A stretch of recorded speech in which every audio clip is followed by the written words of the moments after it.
Bonjour à tous. Nous nous retrouvons aujourd'hui pour traiter des questions de santé globale et aujourd'hui on va parler de biodiversité pour développer des solutions de lutte biologique. Avant de laisser la parole à Marianne Sellam, qui va être l'animatrice de cette séance, je voulais vous rappeler, comme à l'habitude, les différentes possibilités d'interagir avec nous. Il y en a essentiellement deux, hein. Vous avez le bouton, la rubrique discussion ou converser ou chat qui vous permet de nous donner des informations ou de me faire part de vos éventuels soucis techniques, mais il n'y en a pratiquement jamais. Et l'autre bouton rubrique que l'on vous conseille vivement d'utiliser, hein, c'est la rubrique Q et R pour questions et réponses, puisque c'est dans cette rubrique que vous pouvez poser toutes vos questions aux trois intervenants et ils vous y répondront à la fin de leur temps d'intervention. Et donc, je vous dis merci de ne pas les poser dans la partie discussion, parce que sinon, je serai obligé de vous demander de les déplacer, sinon on risque de les oublier. Voilà, je vais vous souhaiter un bon webinaire et je laisse la parole à Marianne qui va introduire ce webinaire et les intervenants. Bon webinaire à tous. Bonjour à tous. Donc aujourd'hui, nous allons parler de lutte biologique et des besoins en connaissance de la biodiversité pour pouvoir développer des stratégies de lutte biologique efficaces et qui concourent à la santé globale. Donc, je serai accompagnée aujourd'hui de trois intervenants. Donc, nous allons commencer ce webinaire par une présentation de Marie-Stéphane Tixier de l'Institut Agro, qui va nous présenter l'organisation et le contenu du MOOC Nectar, donc, qui a été construit par une équipe de 15 enseignants-chercheurs avec l'objectif de répondre aux besoins de formation à l'identification des arthropodes et des nématodes ravageurs et auxiliaires. Ensuite, il y aura deux présentations, donc l'une de Jean-Sébastien Cotineau, donc de l'Institut technique Armeflore, basé à La Réunion, et qui nous présentera une stratégie de lutte biologique donc construite à l'île de la Réunion pour donc l'utilisation de Nesodicleoris volucère en tomates sous abri, puis donc avec un contexte insulaire à La Réunion et donc un certain nombre de particularités. Et ensuite, on aura une intervention de Nicolas Riss de l'INRAE qui nous présentera donc des travaux conduits sur l'évaluation d'un parasitoïde exotique donc contre Drosophila Suzuki, donc en lutte biologique par acclimatation. Et donc, on pourra aussi vous illustrer au cours de ce webinaire les différents types de lutte biologique. Voilà, je vais donc passer la parole à Marie-Stéphane pour commencer. Merci. Donc, bonjour à tous. Donc, en même temps que je vous dis bonjour, je partage mon écran et j'espère que c'est OK. Donc, normalement, vous devriez voir mon écran. Tout va bien. Voilà. Donc, comme je disais, bonjour à tous. Donc, moi, je suis Marie-Stéphane Tixier. Je suis professeure à l'Institut Agro de Montpellier et je fais mes recherches à l'UMR-CBGP qui s'intéresse à toute la biodiversité autour des arthropodes et des nématodes. Et tout naturellement, vu les thématiques d'enseignement et de recherche, finalement, on a pensé avec un collectif à développer une formation un peu innovante et massive qu'on appelle un MOOC. Et on a appelé ce MOOC Nectar pour nématodes, taxonomie et arthropodes. Et pour ça, on a été accompagné de deux mascottes qui s'appellent Nectarus et Nectarine. Donc, le MOOC Nectar, c'est un projet fédérateur qui a été porté par l'Institut Agro, financé par Agropolis et Agrinium, et essentiellement développé au sein de l'UMR-CBGP par des chercheurs et des enseignants-chercheurs, des techniciens et des ingénieurs. Et ce qui est important, c'est de voir que plusieurs organismes se sont mis ensemble pour développer ce travail, à la fois de l'Institut Agro, de CIRA, de l'IRD et de l'INRAE, et pour développer finalement et s'appuyer sur une équipe pour développer des approches pédagogiques innovantes, partager nos connaissances et partager et surtout conserver l'expertise, puisque les personnes citées en rouge ne sont pas forcément les plus importantes, mais celles qui sont déjà parties à la retraite, donc entre le début du MOOC et maintenant, quoi. Donc, d'où l'importance de conserver cette expertise, sachant que les départs à la retraite ne sont pas forcément remplacés. Donc, le constat et la genèse de ce travail, en fait, c'était basé essentiellement sur arthropodes et nématodes parce que, comme chacun le sait, ce sont des acteurs importants de la protection des plantes, à la fois parce qu'ils sont des ravageurs et parce qu'à la fois, ils peuvent être aussi des auxiliaires, donc des ennemis naturels, et concourir comme ça, finalement, et par la fonction qu'ils vont avoir au niveau des agroécosystèmes, concourir à la lutte biologique et à la diminution des intrants chimiques et notamment des pesticides. Donc, pour développer ces approches fonctionnelles, essentiellement de lutte biologique, l'hypothèse de départ, c'est qu'il faut bien connaître les protagonistes, d'où notre idée de former à l'identification taxonomique et fonctionnelle de ces acteurs du biocontrôle. Alors pourquoi? Parce que finalement, l'enseignement à la taxonomie en Europe et notamment en France se réduit, mais la France n'est pas un cas isolé. Et on peut s'interroger sur l'avenir des recherches en taxonomie, sur l'avenir des formations et donc sur l'avenir des compétences de nos étudiants qui vont devenir des professionnels pour ensuite assumer finalement des missions importantes en termes de transition agroécologique et de transition générale finalement basée sur la biodiversité et la nature pour apporter des services écosystémiques liés à l'agriculture. Et d'où l'importance finalement de connaître tous ces protagonistes qui rentrent en compte et leur interaction. Donc, pour ça, on avait 3 objectifs. D'abord, c'était enseigner la taxonomie aux élèves ingénieurs, donc qui sont nos élèves à nous à l'Institut Agro Montpellier.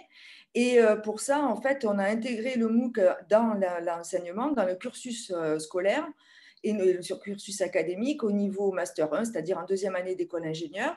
Les étudiants suivent le MOOC, font des stages dans l'UMR avec un aspect pratique puisqu'ils sont encadrés par les chercheurs, ce qui permet de faire du lien entre enseignement et recherche aussi. Et les étudiants faisaient aussi une animation de forum, de réseau avec les apprenants. Le deuxième objectif était de rendre visibles et attractives les recherches en taxonomie et les compétences de l'UMR et aussi finalement de donner des bases aux professionnels et aux amateurs, à tous les apprenants qui se sont inscrits, pour créer un réseau d'apprenants et d'enseignants qui ensuite, un réseau professionnel qui permet de collaborer et de nouer de nouveaux types de collaboration, que ce soit en recherche ou en recherche technique, etc. Et donc pour cela, on a choisi le module MOOC qui est ouvert largement. Le MOOC est accessible en français et en anglais. Et on a aussi développé au fur et à mesure une pédagogie participative, donc je parlerai juste après. Donc, le contenu du MOOC, c'est un MOOC qui se déroule sur 5 semaines, donc on peut faire en moins si on a le temps, parce qu'on a estimé en fait qu'il faut dédier 4 heures par semaine pour écouter, comprendre, réagir aux vidéos qui sont proposées et aussi répondre aux quiz, aux questions, etc., qui sont proposées dans cet exercice pédagogique. Donc, 5 semaines qui vont se dérouler par thématique. La première thématique étant qui sont ces nématodes et ces arthropodes, donc avec un module général sur la biologie des arthropodes et la biologie et écologie des nématodes. Deuxième semaine comprend la collecte et comment collecter ces arthropodes et nématodes. Troisième semaine correspond à une semaine d'application en termes de gestion de la biodiversité et de lutte biologique. Et enfin, les 2 dernières semaines sont des semaines d'approfondissement en termes d'identification morphologique et d'identification ou de nouvelles méthodes innovantes en termes de taxonomie, que ce soit en taxonomie moléculaire ou encore en base de données, gestion des bases de données et gestion de la biodiversité à partir de ces bases de données. Donc, comme j'ai dit, on a essayé de faire un MOOC un peu participatif en développant et en appliquant notre pédagogie de base qu'on fait avec les étudiants face à face en le faisant en distanciel via une pédagogie inversée, c'est-à-dire que les apprenants qui se sont inscrits au MOOC commencent par répondre à un questionnaire sur comment ils positionnent leurs connaissances et comment ils positionnent leur attendu par rapport à ce MOOC. Et chaque attendu, en fait, ou chaque souhait d'apprentissage est comparé finalement à ce qu'ils ont appris après chacune des sessions. Comme j'ai dit tout à l'heure, chacune des sessions propose des exercices d'auto-évaluation via des QCM, des exercices et des autocorrections. Et à la fin du MOOC, il y a aussi une auto-évaluation sur comment ils ont ressenti le gap ou pas entre les attendus et ce qu'ils ont appris. Il y a aussi des communautés où ils peuvent discuter de ces ressentis en termes d'apprentissage et évidemment des questions d'évaluation pour ensuite obtenir l'attestation. de réussite. En termes de résultats, donc le MOOC il a été joué pour l'instant 3 fois. On a eu 8000 participants sur 3 ans appartenant à 90 pays. Donc couvrant une large gamme de pays, couvrant une large gamme aussi de personnes intéressées, que ce soit hommes-femmes, à peu près le même ratio. L'âge des apprenants, vous voyez que c'est aussi assez diversifié, donc ce qui est une bonne chose, c'est-à-dire qu'on arrive à toucher les gens de façon transgénérationnelle avec nos thématiques autour de la biodiversité, des arthropodes et nématodes. Et en termes de catégories socio-professionnelles, ce qui est plutôt une bonne nouvelle, c'est qu'un peu plus de 50% des personnes qui ont assisté et qui se sont inscrites au MOOC étaient en activité professionnelle. Certains étaient étudiants, d'autres étaient en recherche d'emploi, etc. Mais une grosse partie était en activité professionnelle, ce qui confortait notre hypothèse de l'apport de connaissances sur cette thématique pour mieux répondre à des thématiques de transition agronomique ou agroécologique en l'occurrence.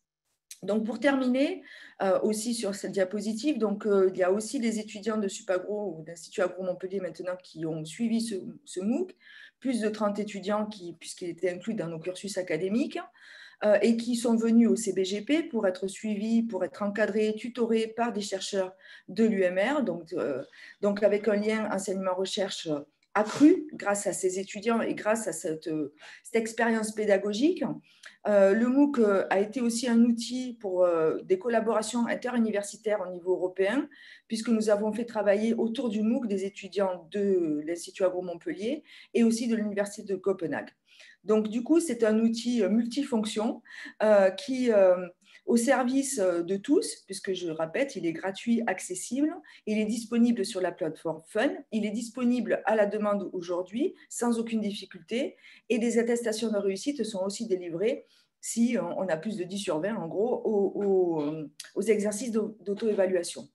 On compte continuer dans ces actions-là de pédagogie active, innovante et partagée, en l'ouvrant sur d'autres langues, notamment en espagnol, avec des collaborations qui sont envisagées avec l'Espagne et l'Amérique latine, et avec aussi des aspects SPOC qui mélangeraient du distanciel et du présentiel pour approfondir des connaissances sur la reconnaissance et l'identification des insectes qui nécessitent quand même, à un moment donné, un peu de pratique. Voilà, donc je vous remercie pour votre attention et je me tiens à votre disposition pour tous les éléments d'information supplémentaires dont vous aurez besoin. Merci. Merci Marie-Stéphane. On va passer aux exemples un peu plus pratiques là, de mise en œuvre de stratégies de lutte biologique. On va commencer avec Jean-Sébastien et l'exemple celui de La Réunion.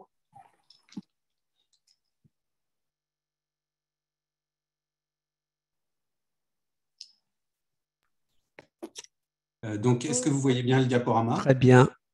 Ouais, c'est bon. Donc, je vais commencer. Donc, je vais parler de la lutte biologique contre l'aleurote sous serre par lâcher inoculatif de Nesiliocoris volucère à La Réunion. Okay.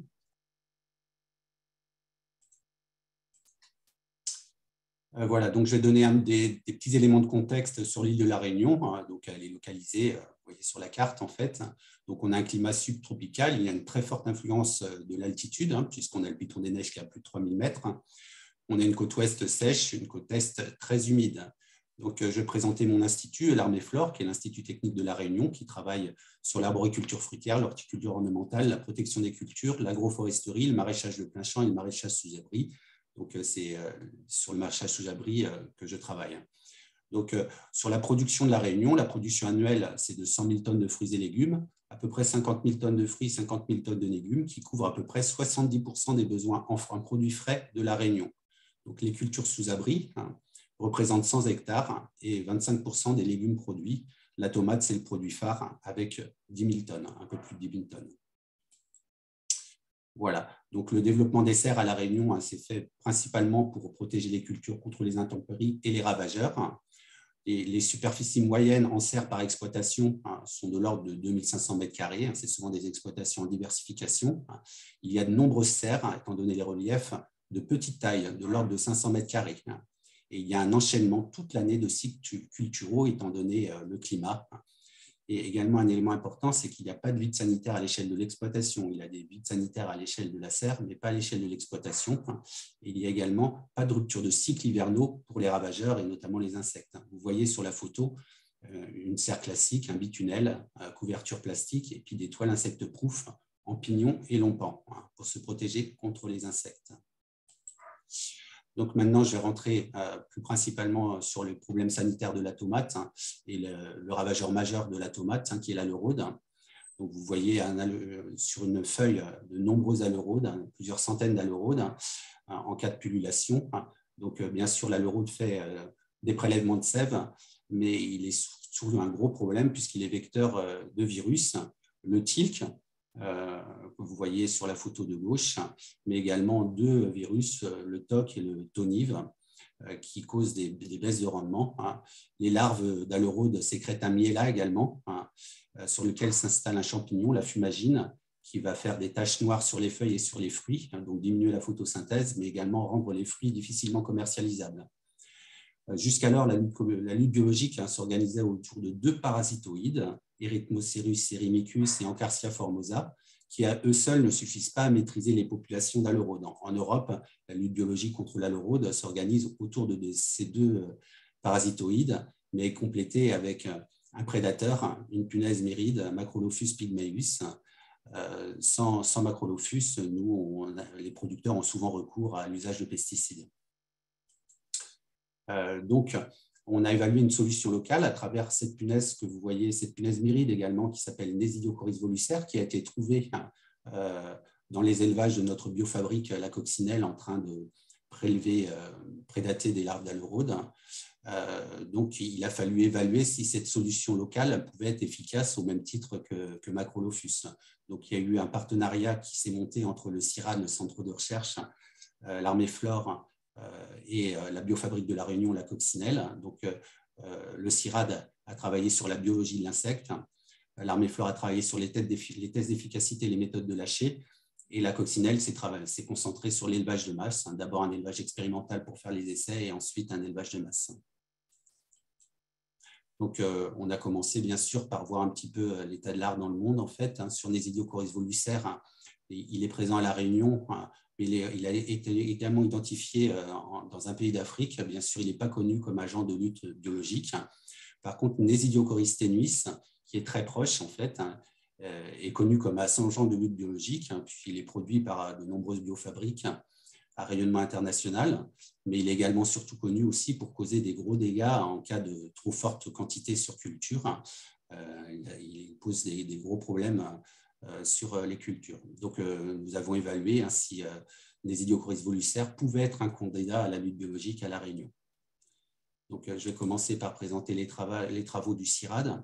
Donc, je vous ai parlé de l'influence forte du climat à La Réunion. Il y a de nombreux microclimats. Donc, il y a eu d'abord une étude sur la biologie de l'insecte et l'influence des températures sur la durée de développement des cycles larvaires, des cycles de l'insecte, puisque d'abord, on a commencé par l'étude des temps d'incubation de l'œuf, des œufs. Donc là, c'est un protocole dans lequel des femelles ont été installées sur des plants de tabac pendant 4 heures. Ensuite, ces plants ont été répartis à différentes températures et ensuite, il y a eu un comptage quotidien pour savoir le temps d'éclosion des œufs. Même type de protocole pour les stades larvaires. Donc, il y a 5 stades larvaires sur Nesidiocoris volucère. Donc, des plants. Les plants ont été mis également à différentes températures et puis il y a eu un comptage des exuvies pour savoir exactement quand se situaient les différents stades larvaires, la durée des différents stades larvaires, que ce soit pour les mâles ou pour les femelles de Nesidiocoris volucère. Donc, je vais vous présenter succinctement les résultats. D'abord sur les œufs en haut. Donc, on voit qu'il y a une très très forte influence des températures, puisqu'à 15 degrés, le temps de développement de l'œuf est de 27 jours, alors qu'à 30 degrés, il n'est plus que de 6 jours. Idem pour le temps de développement larvaire. On voit que sur le temps de développement larvaire du stade L1, il passe de 10 jours à 15 degrés, plus que 2 jours à 30 degrés. L2, 8 jours à 15 degrés, 2 jours à 30 degrés.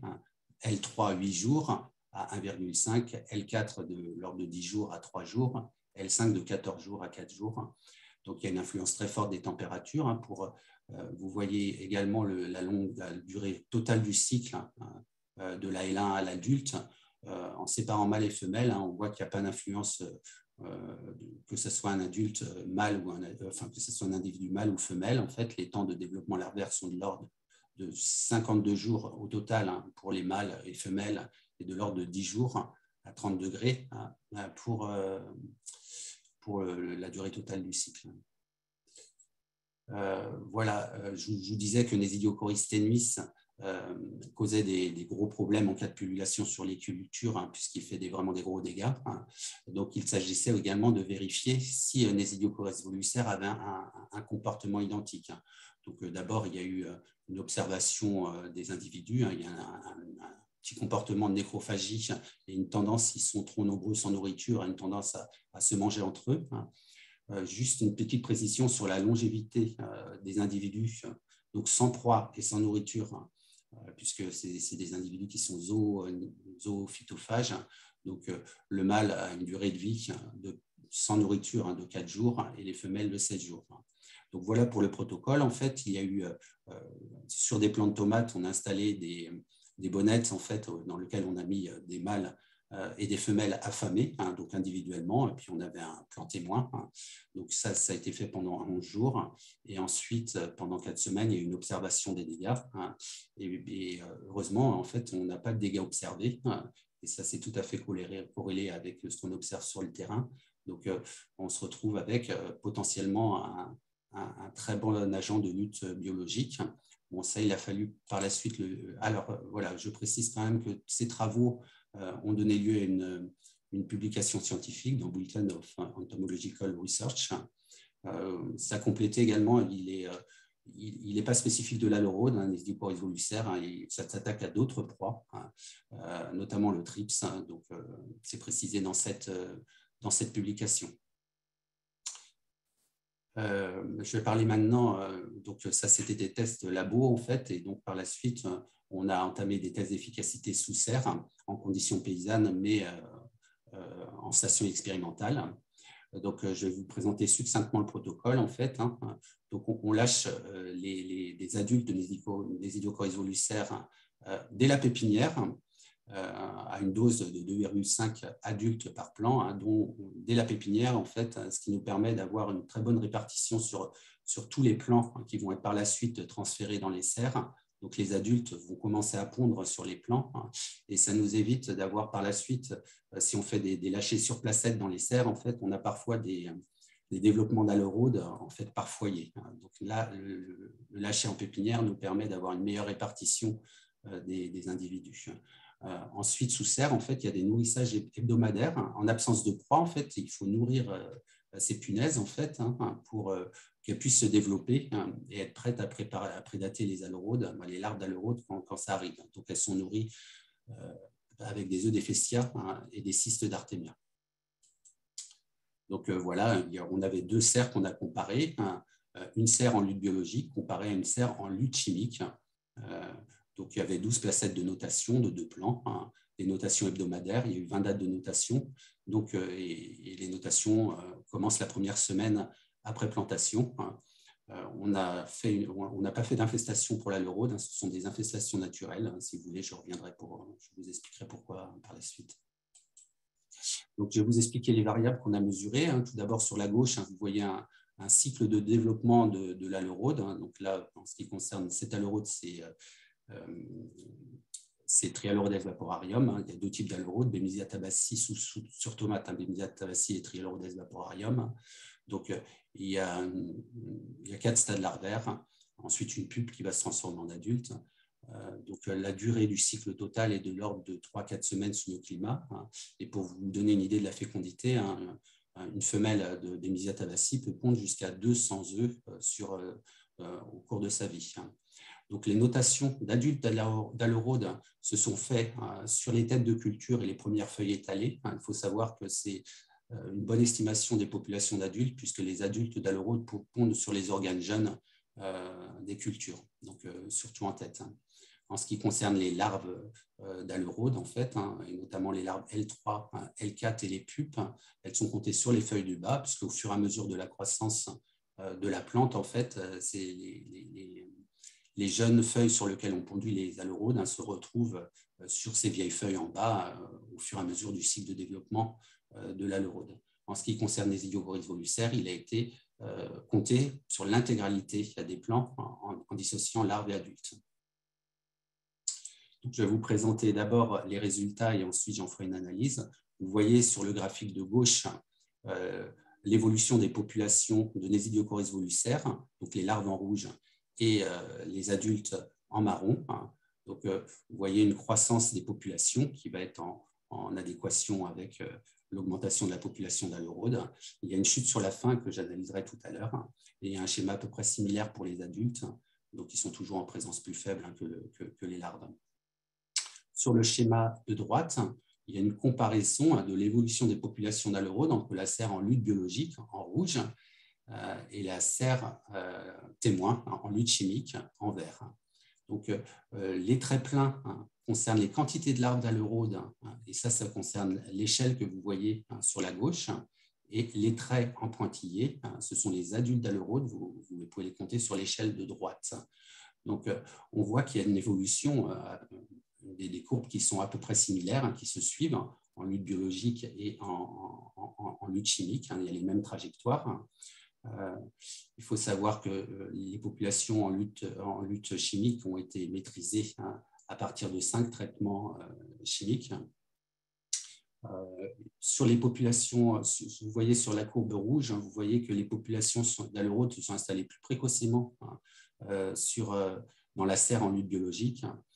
Donc, il y a eu un traitement quand même en début de cycle, en fait, pour éviter, pour laisser le temps aux populations de Nésidiocorys volucères de s'installer et de pouvoir ensuite contrôler les populations d'Alerode.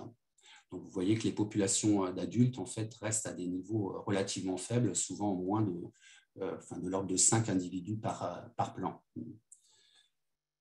Voilà. Sébastien, est-ce que tu peux accélérer un tout petit peu oui, qu'on ait temps fait pour les questions? J'ai presque fini. Ouais. Donc, voilà, j'ai juste terminé en disant qu'il n'y a pas de développement exponentiel des populations d'Alerode, comme vous voyez sur le graphique en bas, là, en fait. Cette population est maîtrisée par les prédateurs, par les punaises. Donc, voilà, en conclusion, on peut dire qu'on a une stratégie de lutte contre l'Alerode qui est efficace. Il faut savoir que chez les producteurs, elle est complétée, contrairement à cet essai, par Antarcia formosa, Erythrocerus et Myrmicus.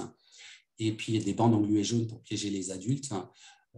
Donc, sur les nombreux essais, là je vous présente un essai, sur les autres nombreux essais, on a une réduction de l'ordre de 75% d'usage des alerodécides et on a poursuivi des essais qui sont concluants sur trips, sur fraises et aubergines. Donc, à l'heure actuelle, la production de masse est en place sur la biofabrique de La Réunion, la coccinelle, pour déployer ces auxiliaires chez les producteurs. Voilà, je vous remercie. Merci beaucoup.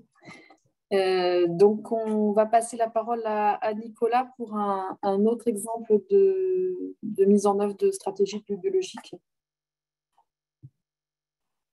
Oui, bonjour. J'espère que vous m'entendez, que vous voyez mon écran. C'est OK. Super.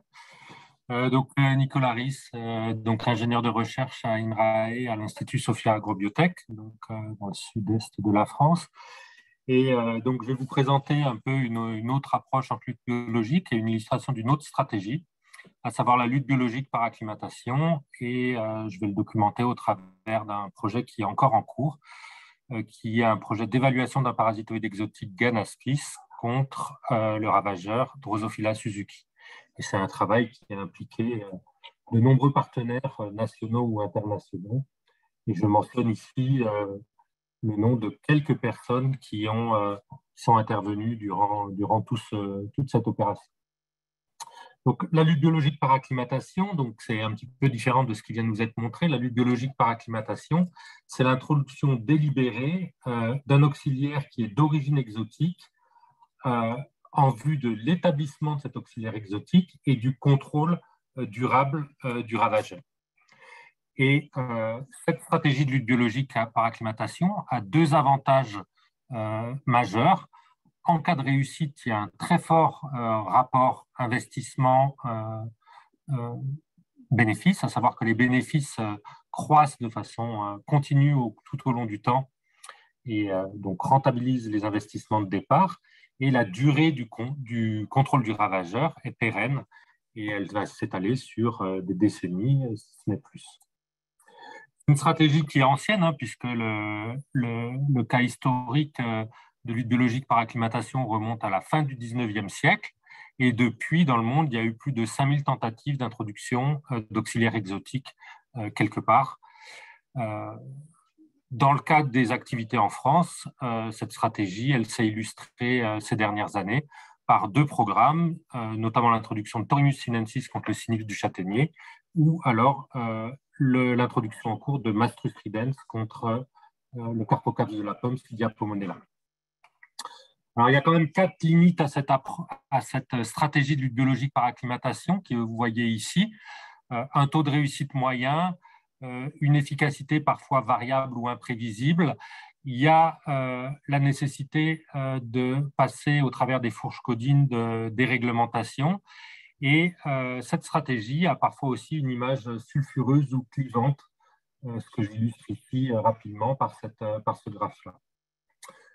Toujours est-il qu'un critère clé pour maximiser d'une part l'efficacité vis-à-vis du bioagresseur ciblé et d'autre part l'innocuité des auxiliaires vis-à-vis des espèces non cibles, c'est la spécificité d'hôte ou la spécificité de proie de l'auxiliaire. Et donc, j'ai essayé d'illustrer ça au travers d'un cas d'étude. Alors, vous voyez ici Drosophila suzuki, donc la Drosophila L-tachetée. Alors, dans les faits, ces taches s'observent chez les mâles seulement. Et le problème n'est pas posé par les mâles, mais évidemment par les femelles qui ont un appareil d'oviposition tout à fait particulier qui leur permet notamment de s'attaquer à un grand nombre de fruits sains, donc pré-récolte. Donc, ce qui fait de Drosophila suzuki une préoccupation majeure en production fruitière et ce qui fait aussi l'importance d'essayer de réguler les populations de Drosophila suzuki en dehors des zones cultivées de façon à limiter l'effet réservoir des zones non cultivées. Donc, c'est pour ça qu'on s'est tourné vers la lutte biologique par acclimatation. Et au travers des partenariats que j'ai illustrés au démarrage, on a mené un travail pluriannuel impliquant différentes étapes que vous voyez résumées de façon un peu sommaire ici, les plus indiquant l'intensité de ces différentes étapes au cours du temps. Donc, vis-à-vis de la thématique d'aujourd'hui, je vais insister un peu plus sur la question de la prospection d'auxiliaires dans la zone native de Drosophila suzuki, c'est-à-dire en Asie. Alors, pour notre part, on a été directement impliqué dans des échantillonnages d'ennemis naturels de Drosophila suzuki au Japon, donc en collaboration avec les collègues du CABI, la station de Délémont, et également avec des collègues japonais, notamment le professeur Kimura, que vous voyez au centre de la diapo. Et donc, nous avons prospecté sur différentes hôtes végétaux, donc notamment des cerisiers sauvages, les foyers de Drosophila suzuki à la recherche d'ennemis naturels et en particulier de parasitoïdes larvaires. Alors, ces parasitoïdes larvaires, on en a trouvé plusieurs souches appartenant à 3 genres, les genres Azobara, le genre Ganaspis et le genre Leptopilina. Alors, les genres Azobara et Leptopilina sont connus en Europe et on s'est plus particulièrement intéressé dans le cadre de nos travaux au genre Ganaspis qui semble plus spécifique à la zone asiatique. Donc, on s'est intéressé au genre Ganaspis et plus particulièrement à ce qui était décrit initialement comme une espèce Ganaspis brasiliensis et ce qu'on a pu montrer au travers d'approches de caractérisation moléculaire, donc notamment avec 2 marqueurs qu'on appelle la cytochromoxydase 1 et le marqueur ITS2. On a pu montrer que en fait, ce Ganaspis brasiliensis incluait au moins 4 entités très nettement différenciables d'un point de vue moléculaire. Donc, les groupes que vous voyez soulignés en vert sur l'arbre phylogénétique qui est représenté ici. On a également pu montrer que ces 4 entités étaient génétiquement isolées les unes des autres, donc au travers d'expériences de croisement. Et vous voyez par exemple sur ce tableau les résultats de croisement entre des représentants des souches du groupe G1 et des représentants des souches du groupe G3, G4. Et lorsqu'on essaie de croiser ces individus, on n'obtient pas de femelles dans la descendance, les femelles étant la preuve, ayant été une preuve qu'il y aurait eu accouplement et fécondation et donc compatibilité de reproduction.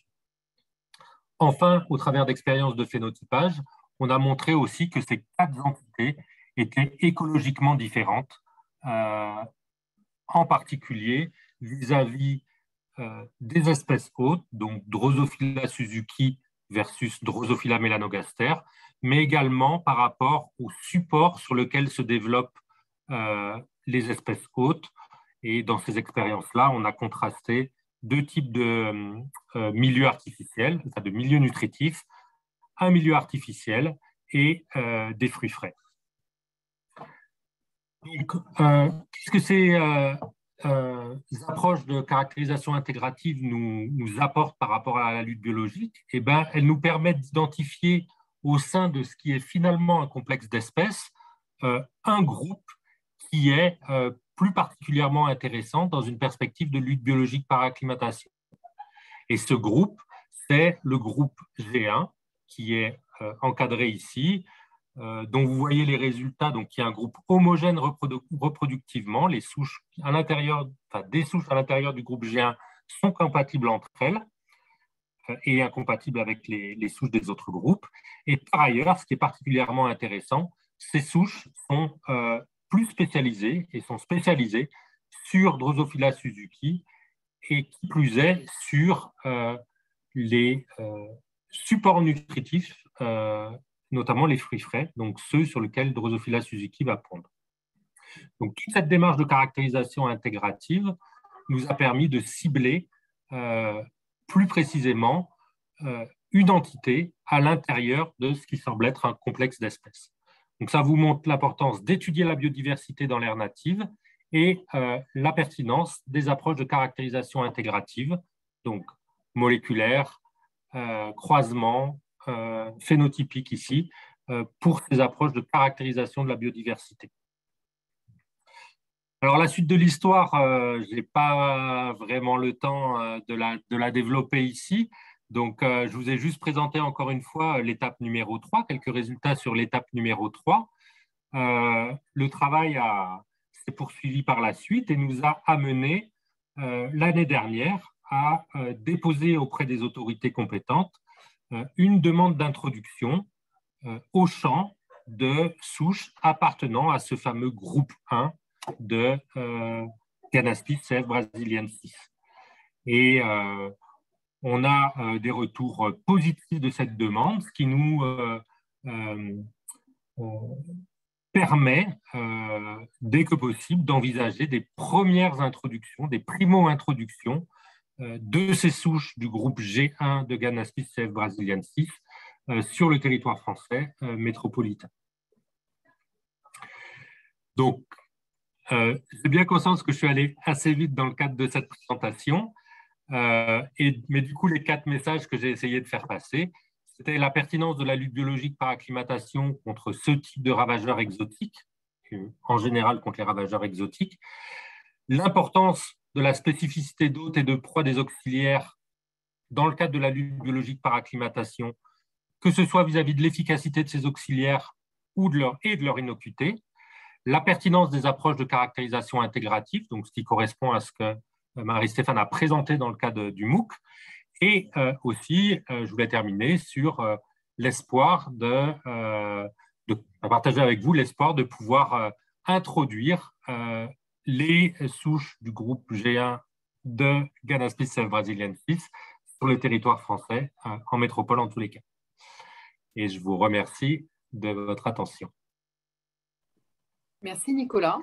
Donc, on est donc allé au bout de nos 3 présentations et on peut ouvrir la séquence des questions-réponses. Donc, on avait une première question qui était posée, je pense, plutôt à Jean-Sébastien pour savoir si il y avait déjà eu une application des techniques de contrôle de l'alorode en plein champ, puisque l'exemple qui avait été présenté était en sous-abri.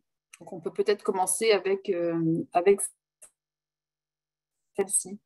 Alors, disons qu'il a été principalement testé sous abri et sur plein champ, en fait, on a du mal à avoir des quantités qui soient suffisantes en fait, pour contrôler les pullulations d'alorode à l'heure actuelle. Mais il n'y a pas véritablement eu de test au plein champ. Il faut savoir que la culture de tomates, maintenant, elle est quand même beaucoup spécialisée chez les serristes et un petit peu moins, quoiqu'elle est encore très présente à La Réunion, mais quand même un petit en recul, on va dire.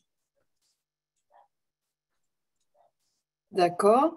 Donc après, je vais peut-être poser donc une autre question sur. Donc on a eu une question autour de. Donc je pense que ça c'est plutôt pour Nicolas de la pérennité des souches introduites et donc aussi une évaluation de la durée d'efficacité de l'action d'introduction. Oui, alors encore une fois, concernant Ganaspis, le brasiliensis groupe 1, on n'a pas de recul puisqu'on n'a pas encore fait les premières introductions en France. Et par ailleurs, il y a eu des souches, on va dire, comparables qui ont été introduites, en tout cas qui commencent à l'être en Italie, mais on n'a vraiment absolument pas de recul. Ce qu'on peut dire, c'est que d'une façon générale, en lutte biologique par acclimatation, il semble assez peu y avoir de contournement de l'auxiliaire exotique par le ravageur qu'il est censé cibler. Encore une fois, Rhodolia cardinalis, qui a été introduit il y a 140 ans contre Isseria purchasi, est encore utilisé à l'heure actuelle et semble encore efficace pour réguler cette cible. Donc, on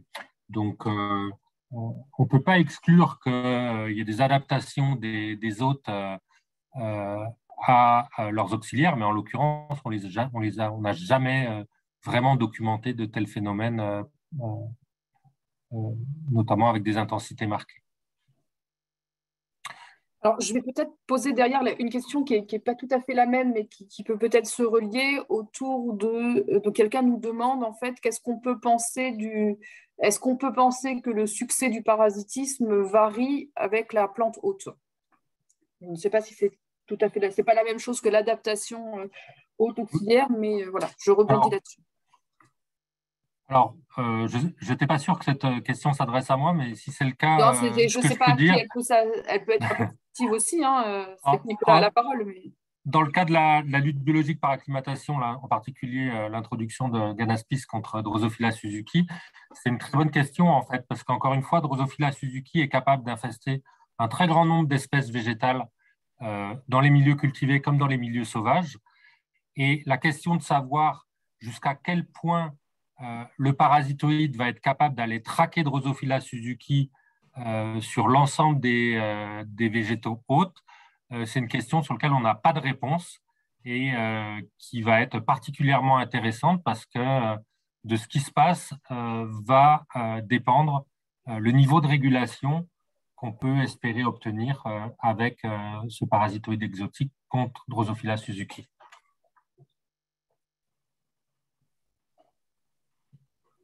Alors après, je vais ouvrir un peu la question parce que Nicolas peut y répondre, mais je pense que c'est une question qui peut s'adresser à nos 3 intervenants et qui fait écho à notre thème santé globale. On a un certain nombre de questions qui portent sur en fait, la manière de réaliser une analyse de risque liée à l'introduction justement d'un macro-organisme en plein champ, enfin particulièrement en plein champ, mais je pense qu'on peut élargir la question. Donc, vous avez traité en partie dans vos présentations, mais est-ce que vous pouvez nous redire un petit peu comment est-ce que vous réalisez cette analyse de risque avant l'introduction de macro-organismes pour la lutte biologique? En fait, la question elle se pose très différemment, évidemment, suivant qu'on a des auxiliaires indigènes ou des auxiliaires exotiques. Concernant les auxiliaires exotiques, la France s'est dotée d'une réglementation depuis 2012 Et donc, cette réglementation demande aux pétitionnaires justement de documenter les risques d'effets non intentionnels et ces informations en fait sont soumises à des experts qui vont les critiquer positivement ou négativement. Pour faire très court, dans le cadre de Drosophila suzuki et de Ganaspis ici, la situation était plutôt simple dans la mesure où, d'une part, on avait quand même des facilités à expérimenter et à faire des tests de spécificité d'hôtes au laboratoire. Voilà, donc expérimentalement, les tests de spécificité étaient plutôt faisables. Et d'autre part, la plupart des espèces de drosophiles présentes sur le territoire français et européen sont aussi présentes en Asie. Donc, les communautés d'hôtes non cibles au niveau du genre Drosophila n'étaient pas si différentes entre l'aire d'origine et l'aire considérée ici, c'est-à-dire l'Europe. Peut-être que Jean-Sébastien, tu peux nous dire aussi quelque chose, puisque vous aussi, Oui. dans ta présentation, c'est ça. Nous, bien sûr, on voulait proposer aux producteurs une stratégie qui était équivalente à celle des producteurs de l'Europe continentale, en fait. Donc, mais nous, on n'a pas travaillé sur l'introduction, là, en fait. Hein, c'est un auxiliaire indigène, les Iliocoris volucères. Donc, il n'a pas été question d'introduction. Hein. Sinon, pour le territoire de la Réunion, c'est pareil. Hein, tout ce qui n'est pas présent à la Réunion, en fait, nécessite un dispositif pour l'introduire pour des questions de risque écologique. Donc, on a une réglementation un peu spécifique pour la Réunion sur l'introduction des choses qui ne sont pas présentes sur le territoire. Et puis, dans ta présentation, tu nous disais aussi que vous aviez évalué si l'auxiliaire pouvait devenir ravageur finalement avec une forte... Oui, donc ça, c'était l'évaluer si c'était un auxiliaire pertinent à élever pour mettre chez les producteurs, bien sûr. Après, donc, alors j'ai vu qu'il y avait des questions qui étaient dans les discussions et qu'on aimerait qu'ils reviennent dans la partie questions-réponses, si c'est possible, sinon j'irai les chercher là-bas. On avait une question sur, en fait, pour pouvoir élargir à d'autres... la régulation d'autres insectes ravageurs, savoir un peu s'il y avait d'autres réflexions de recherche pour adapter ces techniques à d'autres insectes ravageurs. Donc, je ne sais pas, est-ce que Marie-Stéphane, c'est le genre de questions auxquelles tu peux répondre? En fait, je peux répondre et puis être, je pense, complémentaire par rapport à ce qui a été dit avant, notamment par les différents autres moyens de lutte biologique qu'on peut mettre en place, et notamment par la lutte biologique par conservation, qui, elle, fait appel finalement à des espèces de prédateurs ou de parasitoïdes qui sont plutôt endémiques et du coup, qui nécessitent une connaissance de la biodiversité en général et des interactions de cette biodiversité endémique entre elles. Et là, ça ouvre... encore un champ énorme des possibles basé sur la connaissance de la biodiversité, sur sa caractérisation, sur les interactions, parce qu'on a maintenant des méthodes un peu nouvelles pour pouvoir caractériser qui mange qui in situ, en caractérisant la présence de proies dans l'estomac, en gros, ou l'ADN de proie dans l'estomac des insectes prédateurs ou parasitoïdes, pas tout à fait dans l'estomac, mais enfin. Et du coup, ça nous ouvre en fait des perspectives pour pouvoir caractériser ces réseaux d'interaction et faire de la lutte biologique par conservation, c'est-à-dire en se basant sur la connaissance des auxiliaires présents naturellement dans les parcelles, en dehors des parcelles, dans les enherbements, dans les structures qu'on appelle agroécologiques, et essayer de favoriser au maximum ces interactions pour qu'elles apportent des services écosystémiques. Donc, s'il y a des choses à développer, et en fait, je pense que la clé, c'est de savoir d'où vient l'espèce, en fait. Est-ce que l'espèce de ravageur, elle est plutôt endémique ou elle vient plutôt d'ailleurs? Et du coup, il faudra adapter en fonction de... Parce que si elle vient d'ailleurs, la probabilité d'avoir des espèces, du coup, dans la région où elle a été introduite, qui soient efficaces, est moindre. Alors après, je vais poser une question assez précise. Quelqu'un nous demande si ce qu'on a présenté sur la chou Est-ce qu'on a du chou à La Réunion? Ah, je n'ai pas très bien compris la question. Oui, il y a du chou à La Réunion. Maintenant, Nesidicoris volucea a été testé spécifiquement sur tomates et sur Trialorodes vaporarium et Nemesia tabaci. Donc, moi, je ne l'ai jamais observé sur d'autres aleurodes, mais peut-être effectivement, c'est le cas. En tout cas, quand on lance des travaux, c'est qu'on a quand même observé sur culture qu'il est potentiellement intéressant. Donc, c'est pour ça qu'on a lancé ces travaux prioritairement sur tomates. On l'avait déjà observé. D'accord, donc je ne sais pas s'il y a d'autres questions qui arrivent. Alors en fait, on a des questions qu'on a traitées en partie, qui sont peut-être un peu plus précises. On a quelqu'un qui nous demandait par rapport à la lutte biologique par acclimatation, est-ce qu'on peut la mettre en œuvre à grande échelle? Si oui, est-ce que ça passe par des sociétés spécialisées, plutôt des firmes phytosanitaires? Et quels étaient les dossiers réglementaires? Donc là, c'est peut-être une question assez complexe.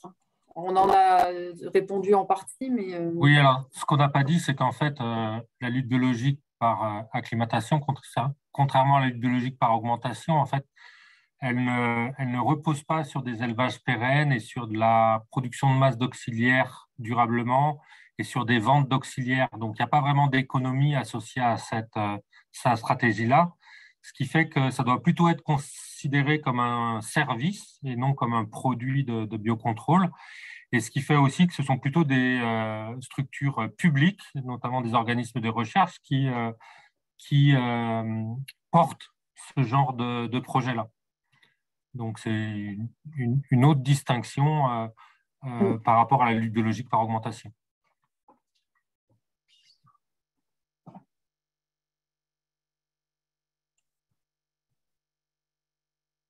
Et ensuite, j'ai des effets non intentionnels et donc, en fait, avec la question de savoir si ces auxiliaires qu'on a introduits peuvent devenir des espèces invasives en milieu naturel. Donc, il y avait une question sur un ratio d'espèces auxiliaires qui deviendraient invasives. Et donc là aussi, une deuxième question qui revient aussi sur la même chose, sur ce risque de développement incontrôlé de l'acteur de lutte biologique. Oui, la question des effets non intentionnels en lutte biologique par acclimatation, elle est importante. Encore une fois, je l'ai dit, cette stratégie, elle a un côté sulfureux par le fait qu'on introduit une espèce, on veut qu'elle s'établisse et on veut qu'elle ait un impact. Donc là, la question, donc on veut qu'elle ait un impact positif intentionnel sur la cible, et on veut par contre qu'elle n'ait pas d'impact non intentionnel sur des espèces non cibles. Parler de ratio d'espèces d'auxiliaires exotiques qui deviendraient eux-mêmes invasifs, en fait, ça ne marche pas vraiment comme ça. Les cas d'effets non intentionnels avérés d'auxiliaires de lutte biologique par acclimatation qui ont eu des effets négatifs, il y en a peut-être une dizaine qui sont reportés dans le monde. Ça commence à être tous des cas qui datent et pour notre part, là je parle au niveau de l'équipe dans laquelle je suis, l'équipe recherche et développement en lutte biologique, on privilégie pour ces approches de lutte biologique par acclimatation l'utilisation d'insectes parasitoïdes, donc qui ont des biologies qui limitent de fait quand même les possibilités d'impact sur des espèces qui sont éloignées de la cible. Et on s'assure que nos souches sont les plus spécifiques, les plus spécialistes possibles, ce qu'on a fait dans le cadre du projet que j'ai présenté notamment. Alors, je crois qu'on a encore droit à quelques petites questions. Donc, il y a encore une question pour Jean-Sébastien qui demande en fait si on peut penser qu'un seul lâcher peut suffire sur l'île de la Réunion là, pour pouvoir tenir une année en prévoyant bien de fournir de la nourriture à la punaise, et sinon si on peut aussi associer plusieurs prédateurs ou parasitoïdes pour une culture. Oui, c'est un petit peu ça que je précisais en conclusion. dans le cadre des essais, on a fait un seul lâcher. Et donc, il dure tout le cycle, bien sûr, et il peut y avoir des échecs dans ces stratégies d'introduction. Mais effectivement, c'est un seul lâcher pour toute la durée du cycle, mais c'est accompagné par des lâchers plus fréquents des parasitoïdes, Encarsia erythmocerus. Et puis, je disais que cette stratégie, elle est également accompagnée par du piégeage. Donc, on a vraiment une stratégie globale contre l'aleurode, en plus des conditions de prophylaxie. C'est vraiment un ravageur qui a une importance qui va très, très vite et qui a une importance une surveillance très accrue, sur lequel on a qui pose problème, on va dire. Alors après, j'ai 2 questions avec des ampleurs assez différentes. Alors j'ai une question très précise, plus scientifique, pour savoir si l'édition génomique et le Gen Drive sont envisagés. Alors, je ne sais pas, peut-être une question précise plutôt pour Nicolas ou pour… Oui, alors là, on sort du contexte lutte biologique sans strict tel qu'on l'a présenté ici avec la lutte biologique par augmentation et la lutte biologique par acclimatation. Et on peut par contre rattacher ces stratégies de Gen Drive à ce qu'on appelle maintenant le biocontrôle à l'aide de macro-organismes, qui inclut les stratégies de lutte biologique, les différentes formes de lutte autocide, et le Gen Drive que j'ai un peu que pour ma part j'ai un peu tendance à rattacher à des luttes autocide-like, on va dire. Donc l'idée du Gen Drive, moi je suis pas du tout un spécialiste, mais l'idée c'est quand même de conférer de faire en sorte de conférer à une population de ravageurs des caractéristiques qui vont finalement lui être néfastes. Voilà. Donc il y a des réflexions là-dessus, il y a des questions d'acceptabilité. À ma connaissance, il n'y a pas en santé des plantes, il n'y a pas de déclinaison opérationnelle à cette heure-ci en France. D'accord. Et donc, il me reste 2 questions. Donc, une, comment envoyer en direct, qui est plutôt pour Marie-Stéphane, pour savoir si, pour lutter contre la perte des compétences en taxonomie, est-ce qu'il y avait des démarches participatives pour démultiplier les formations avec des amateurs experts, un peu comme ça se fait en botanique? Alors, ça se fait un tout petit peu. Effectivement, en fait, quand on aime les insectes, je pense que la limite entre l'amateurisme, il y a beaucoup d'amateurs et ceux qui sont chercheurs sont aussi des amateurs quelque part. Donc, ils font partie des mêmes sociétés savantes, etc. Après, la difficulté, c'est qu'on est sur des cultures et que les amateurs, ils aiment bien les insectes qui volent dans les champs, dans les forêts, etc. Et ce n'est pas forcément tout à fait les mêmes qui nous intéressent. En gros, il y a beaucoup de gens qui aiment bien les libellules et les papillons et un peu moins les cafards, les carabes et les parasitoïdes qu'on ne voit pas bien et qu'on ne sait pas identifier, ou les acariens sur lesquels je travaille, qui ne sont pas non plus des bestioles a priori qui intéressent beaucoup les amateurs. Donc en fait, oui, on peut se baser sur ça. Il y a aussi des recherches où on essaie de faire comme de la reconnaissance automatique par image, identification par image, comme on fait un peu sur les plantes en botanique. Donc tout ça est en train d'évoluer, faire une identification et une démocratisation finalement de l'information pour que ce soit accessible et fun pour tout le monde, quoi. Voilà. Et je vais finir par une question qui peut être un peu plus ouverte. Quelqu'un qui nous demande quelles sont les perspectives économiques qu'on peut imaginer sur le développement de filières de biocontrôle avec ce type d'auxiliaire. Là, c'est un peu je ne sais pas si on peut répondre tous azimuts ou peut-être avec quelques exemples. Je suis désolée, c'était la question d'ouverture. Oui, alors encore une fois, pour la lutte biologique par acclimatation, l'aspect filière économique, la question n'est pas super pertinente.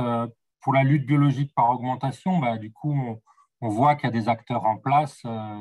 Il y a quelques grosses entreprises au niveau européen. Il y a des structures locales comme la coccinelle à La Réunion qui nous a été présentée.